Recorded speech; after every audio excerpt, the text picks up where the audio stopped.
joining me. Thank you to those who are joining in consciousness, and to those of you who are listening to the recording. It's a real blessing to be here with you.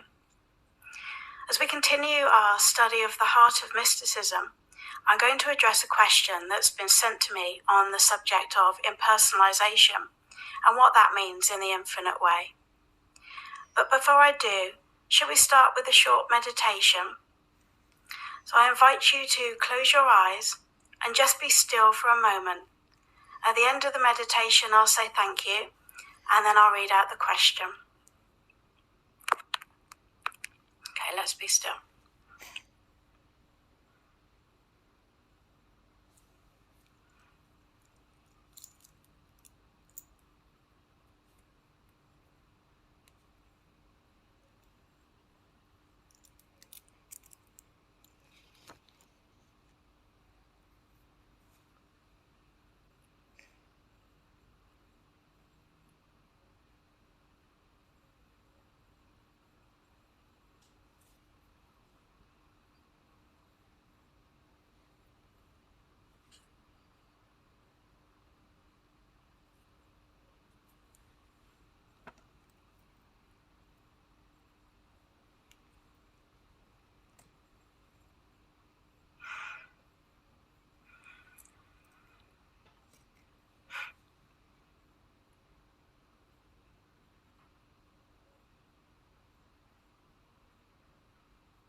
Thank you.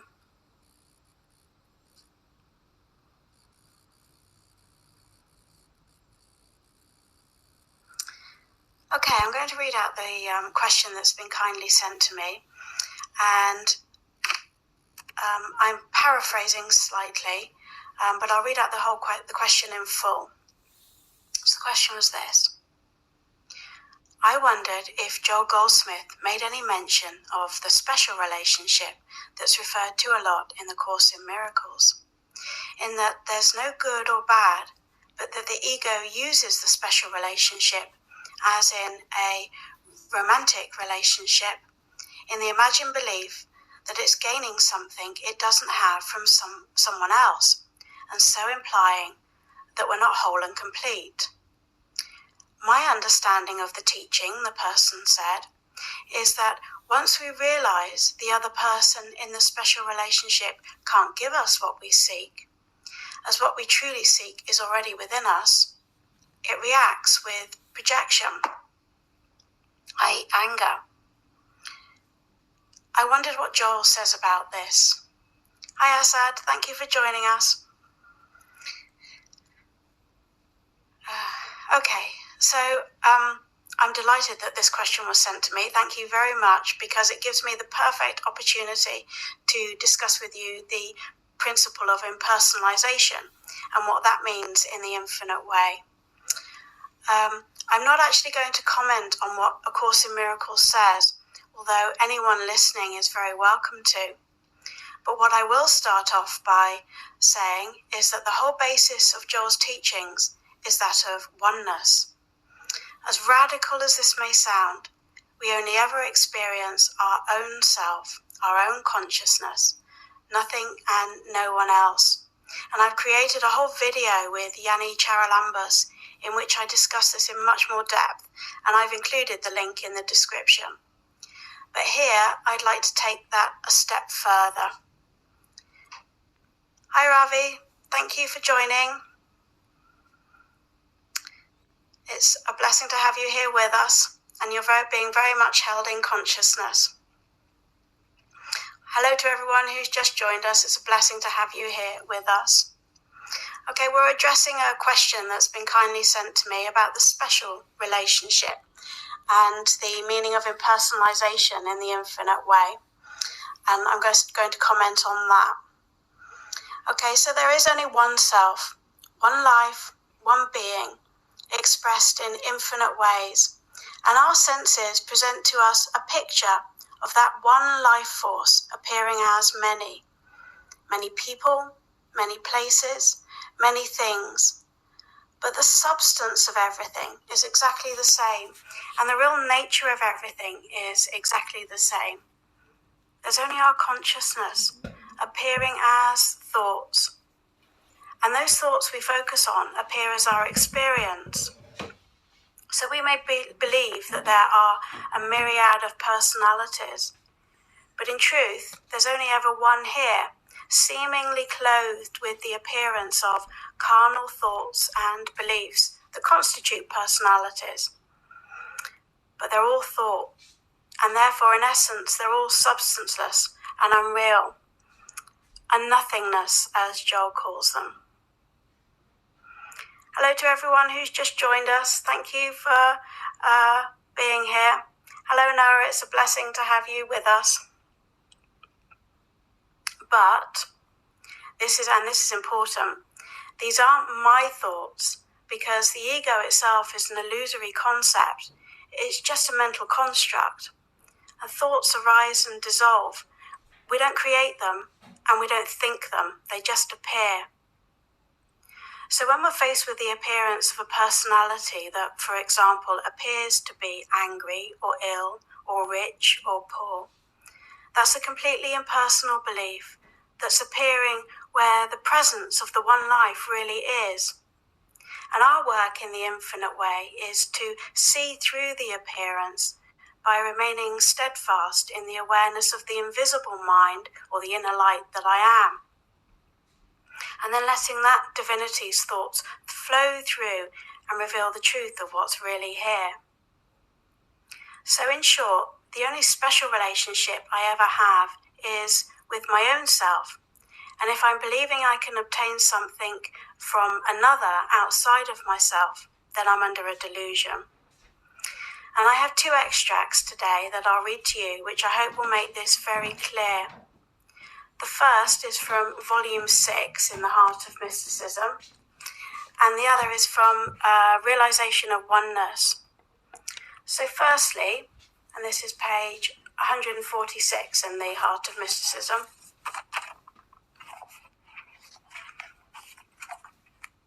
Hi Rio, thank you for joining. Okay, so I'm reading from page 146.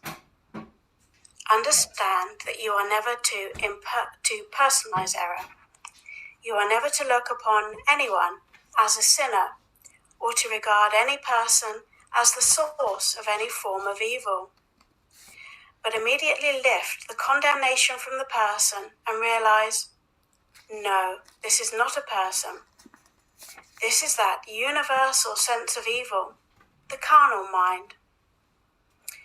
Whether sin tempts us in one way or another, in the form of greed, lust, mad ambition, or some form of personal sense indulgence, it is but a sense of sin, which comes to us for acceptance or rejection.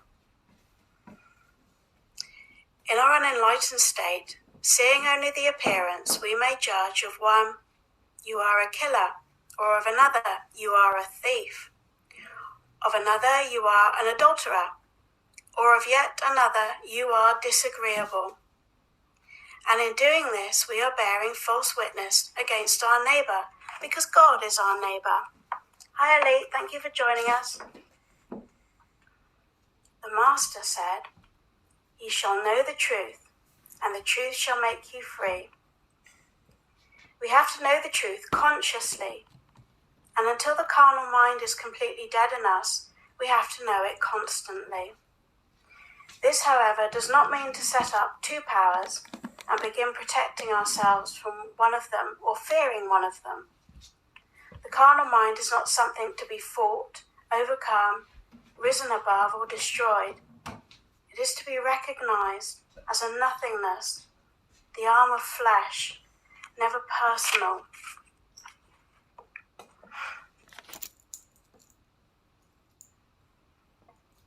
Hello to those of you who have just joined us. If you've got any questions or comments about what I've just read, please feel free to send me a message. It's a real blessing to have you with us in consciousness. Okay, I'm going to read you a second quote from the Joel Goldsmith reader, but originally this is from the Realization of Oneness.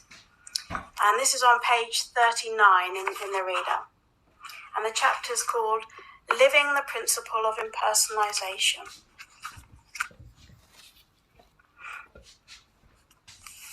Okay. Whether a member of your family is suffering from sickness, sin, false appetite, unemployment, lack, bad disposition, hate, envy, jealousy, or malice, the all-important step is to impersonalize the error. You must impersonalize. You must be able to look at that individual, realizing that the only nature there is godly. This sin, this disease, this whatever it may be, is not of a person. It has its source in the carnal mind. This of which he is a victim, this which is manifesting itself in him, on him, through him, or as him, is actually an activity or substance of the carnal mind.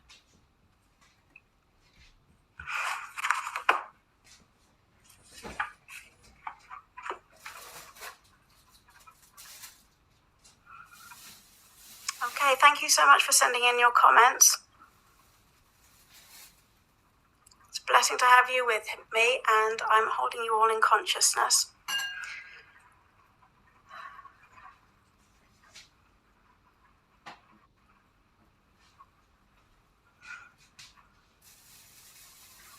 Let the blessings of the divinity that we are flow through.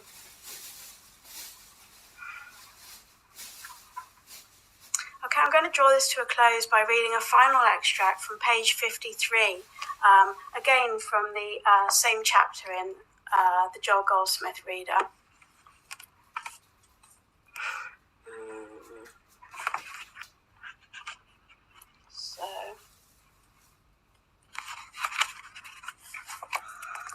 Again, we're talking about impersonalization in the infinite way and what that means and how we can incorporate it into our lives.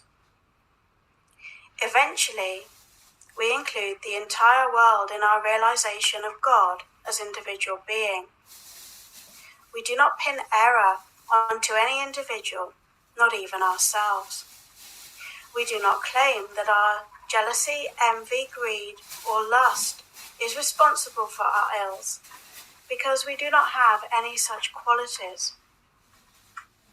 If temporarily those qualities may be expressing themselves through us, they must be recognized as having their source in the impersonal carnal mind.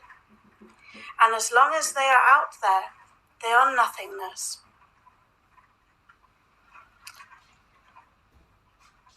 They are nothingness. This principle of impersonalization is one of the most important in our work, and we must make every effort to embody it in our consciousness, because we will not find it expressed in our experience until we make it our own. Watch what this secret of impersonalization does for you. Watch what it does in the experience of those around you, and you will understand why the Master could say, "Love thy neighbor as thyself."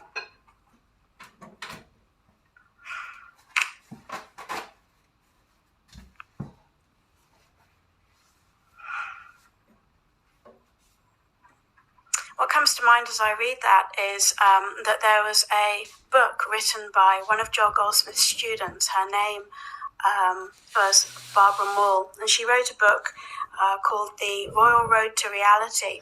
And in that book, she talked about scripts and how scripts are magnetic. But rather than go into that in depth this week, I may well continue this topic next week. Or if anyone would like me to talk about something else, then please do let me know, either in the comments or by email. My email address is in the description. Let's close with a final meditation. Thank you so much for joining me today. Let's rest in the light that I am, knowing that there's truly only one self, and I am that. At the end of the meditation, I'll leave in silence. Love and blessings to you all. Okay, let's be still.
Thank you.